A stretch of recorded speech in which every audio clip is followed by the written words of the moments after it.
Au sommaire, du 11 au 13 juillet, des urbanistes et des structures du domaine de la construction participeront aux journées de vulgarisation du schéma directeur d'urbanisme du Grand Abidjan. Ces journées ont un objectif, informer les populations sur l'urbanisation de la ville d'Abidjan.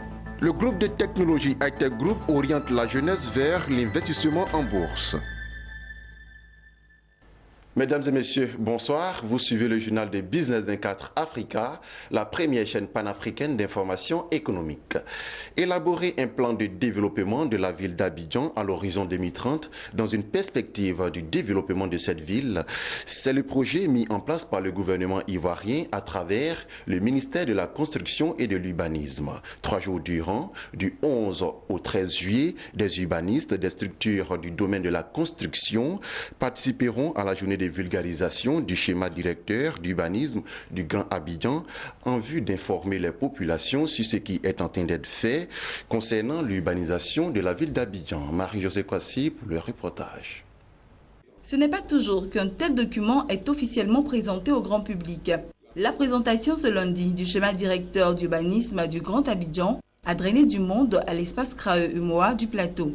Face à la population des urbanistes et d'autres experts de la planification d'une ville moderne, ils sont venus expliquer le schéma directeur d'urbanisme du Grand Abidjan, le rendre plus compréhensible et même s'il a déjà été adopté en Conseil des ministres, le faire accepter aux populations et ce durant 3 jours. Ces journées de la vulgarisation du schéma directeur du Grand Abidjan sont à l'initiative du ministère de la Construction et de l'Urbanisme. Nous sommes convaincus que nos villes seront bientôt des cités où il fera bon vivre. Bien sûr, cette vision doit être soutenue par les opérations d'urbanisme d'envergure, guidées par une bonne planification urbaine.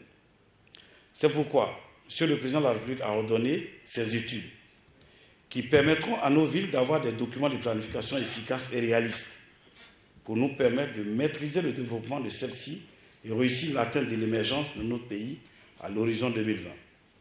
Ce schéma directeur vise à élaborer un plan de développement du Grand Abidjan à l'horizon 2030. Il comporte 2 volets majeurs que sont la planification urbaine et la planification de transport à Abidjan.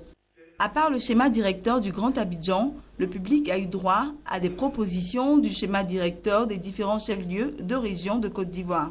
Venus nombreux prendre part à la journée de vulgarisation du schéma directeur d'urbanisme du Grand Abidjan, les présidents des conseils régionaux, députés, maires et autres experts du domaine de l'urbanisme et de la planification ont dit leur satisfaction de voir une telle initiative.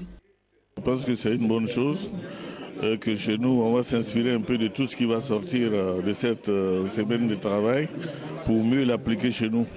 Parce que chez nous, ça a été un peu brouillé par tout ce que vous savez, mais nous sommes sur la voie pour pouvoir régulariser un peu toute cette situation-là. Vous savez qu'Odiné, c'est un chef-lieu de région. Alors, Odiné étant chef de région, il va falloir forcément que nous nous inscrivions dans la vision de l'émergence. C'est pour ça d'ailleurs que nous sommes là à ces ateliers-là, pour nous impliquer davantage sur les projets qui nous ont présentés. Si nous avons des observations à faire, nous allons le faire. Nous, en tout cas les professionnels, on les félicite puisque ça mettra fin bientôt, s'il y a une volonté politique qui l'accompagne, au désordre urbain, qui a ses conséquences qu'on connaît nous tous. Il faut préciser que les études du schéma directeur du Grand Abidjan sont estimées à plus de 2 milliards de francs CFA et ont été entièrement financées par le gouvernement japonais à travers l'Agence japonaise de coopération internationale. En Côte d'Ivoire, plus rien ne se fera comme avant, surtout en ce qui concerne la vente ou l'achat de terrain. Pour veiller au respect du schéma directeur d'urbanisme du Grand Abidjan, le gouvernement ivoirien a donné plein pouvoir aux aménageurs fonciers privés pour procéder à cette opération désormais. Une décision qui devrait permettre de prévenir les conflits liés à la vente d'un seul et même terrain à 2 ou plusieurs individus et à l'achat de terrains réservés ou domaines d'État par des personnes physiques ou morales. Lawani Babatunde nous en dit plus. Les autorités ivoiriennes sont disposées à offrir de meilleures conditions de vie aux populations. À cet effet, une planification de la ville d'Abidjan jusqu'en 2030 vient d'être élaborée et adoptée en Conseil des ministres. Ce schéma permet de penser aujourd'hui ce à quoi va ressembler la ville de demain. Les 13 communes d'Abidjan et 6 autres localités aux alentours de la capitale économique ivoirienne enregistrent 3492 km² de sites aménagés pour accueillir de nouveaux quartiers, des infrastructures routières et des zones industrielles et artisanales. Pour y arriver, le gouvernement compte s'appuyer sur l'expertise des aménageurs fonciers agréés privés, les seuls habilités à réaliser désormais la vente ou l'achat de terrains en Côte d'Ivoire. Pour rompre avec l'anarchie dans le secteur du foncier urbain, mon département ministériel a agréé des aménageurs fonciers conformément donc à une loi de 1997 qui permet la concession de l'aménagement foncier au secteur privé. Des sociétés qui ont en leur sein des urbanistes ou un contrat de longue durée avec des urbanistes, des géomètres experts, des ingénieurs en VRD, etc., tous ces composants qui ont un capital suffisant de plus de 150 millions au départ, qui ont une adresse, qui sont déclarés aux impôts, qui peuvent s'adonner au métier d'aménageur pour vendre des terrains. Notre objectif est de créer un corps de métier composé de véritables professionnels afin de mettre progressivement fin à l'existence des lotisseurs informels, qui sont de véritables arnaqueurs et qui alimentent les conflits fonciers dans le secteur du foncier urbain. Aux chefs traditionnels, aux autorités coutumières et communautés villageoises, aux personnes morales et à l'ensemble des Ivoiriens, le ministre de la Construction et de l'Urbanisme a lancé un appel, car pour lui, plus rien ne va se faire comme avant en Côte d'Ivoire. Il ne faut plus prendre le risque d'investir des sommes importantes dans l'achat de terrains de grande superficie sans passer par le ministère en charge de l'urbanisme. Avant d'acheter, le ministère regarde, est-ce qu'il peut être cédé? Parce qu'en réalité, en regardant, il vérifiera le schéma directeur. Est-ce qu'à cet endroit, le gouvernement n'a pas prévu quelque chose? Si c'est le cas, le ministère n'autorisera pas l'achat. Les 37 aménageurs fonciers agréés en Côte d'Ivoire se réjouissent d'une telle décision des autorités ivoiriennes et mesurent toutes leurs responsabilités dans la modernisation d'Abidjan et de l'ensemble des villes du pays. On était vraiment coincés, nous avons de sérieux problèmes avec des terrains qui sont vendus à 2 personnes, à 3 personnes, des querelles qui n'en finissent pas. Alors aujourd'hui, moi étant aménageur foncier agréé, je pense que la population doit venir nombreux, voir un peu comment ça se passe et adhérer à ce projet-là. Parce que adhérer vraiment à ce projet, c'est acheter, sécuriser, viabiliser et avec un titre. Aujourd'hui, avoir un titre pour son logement, c'est vraiment avoir un petit bonheur, comme on le dit. Dans les années à venir, je pense que les terrains seront sécurisés et les acquérants auront moins de problèmes parce que le ministre même a dit qu'il donnera les ACD après avoir soldé chez les promoteurs en une semaine les ACD. En tant qu'aménageurs fonciers, nous au niveau de Covibac, nous sommes prêts à accompagner le ministère de la Construction et de l'Urbanisme pour désormais bâtir, construire ce que l'on va appeler le Grand Abidjan. Et à travers ce salon, c'est aussi le ministère qui nous accompagne pour nous présenter officiellement à la population abidjanaise, de la Côte d'Ivoire aussi, pour montrer que désormais, voici les vrais acteurs qui vont offrir des terrains viabilisés, comportant toutes les infrastructures, aussi bien en termes de voirie et de réseaux divers. À un moment donné, il fallait arrêter. Tellement qu'il y avait beaucoup de litiges dans ce secteur, il y avait beaucoup de palabres. On ne peut pas aujourd'hui payer un terrain sans aller à la justice. Ce n'est pas normal. Quelqu'un qui investit de l'argent pour payer un terrain, il faut qu'il puisse bien jouir de ce bien.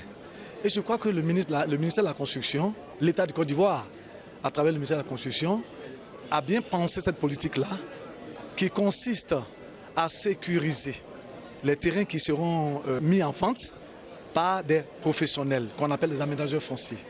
C'est-à-dire que désormais, n'importe qui peut s'élever pour faire de l'aménagement.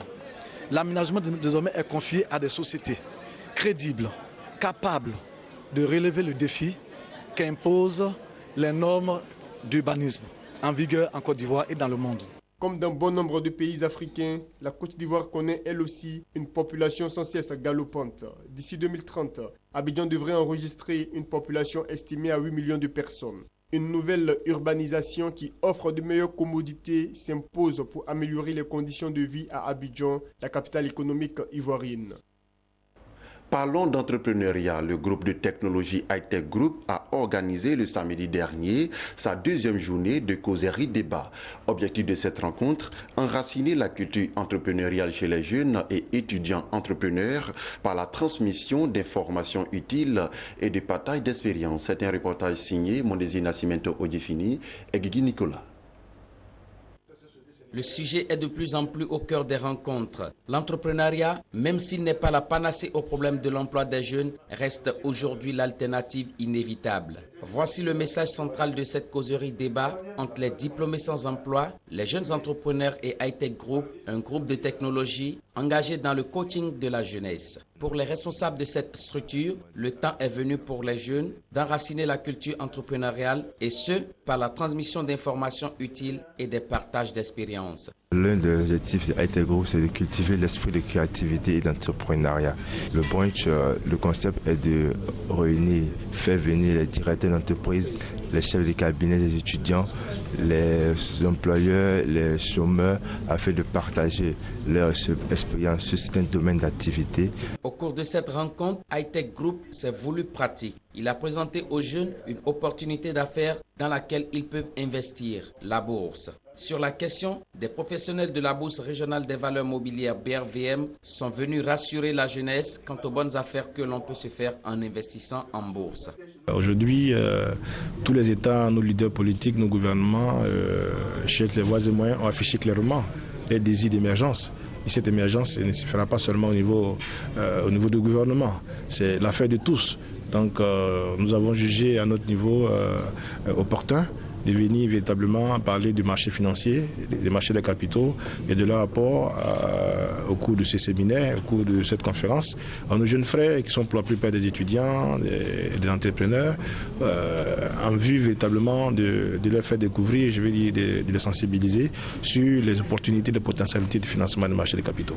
Si l'investissement en bourse a longtemps été mis en avant dans cette rencontre, Hightech Group a également fait appel à l'agence Emploi Jeunes pour former les participants sur le savoir-être dans leur démarche de recherche d'emploi. Nous estimons que tout est communication, c'est ce qu'on peut dire. Quand on mange, quand on parle, quand on fait des gestes, tout est communication. C'est pourquoi ce domaine bien précis, nous avons estimé qu'il y avait certains comportements qui étaient décodés. Et donc en communication, il fallait donc donner ces outils nécessaires, des informations, de la culture en matière de communication à ces jeunes. Le groupe de technologie Hightech Group Côte d'Ivoire est une filiale de Hightech Group basée en Inde. Il intervient dans le domaine informatique, dans la solution numérique et le coaching des jeunes. Terminons ce journal avec cette information en bref. Le Premier ministre indien Narendra Modi a annoncé le 10 juillet que son pays envisage d'accorder à la Tanzanie un prêt de 50 millions de dollars qui servira à financer des projets d'approvisionnement en eau potable. Voilà, c'est ici que s'achève ce journal. Merci de nous avoir suivis et continuez de vous informer sur Business 24 Africa. Nous sommes la première chaîne panafricaine d'information économique.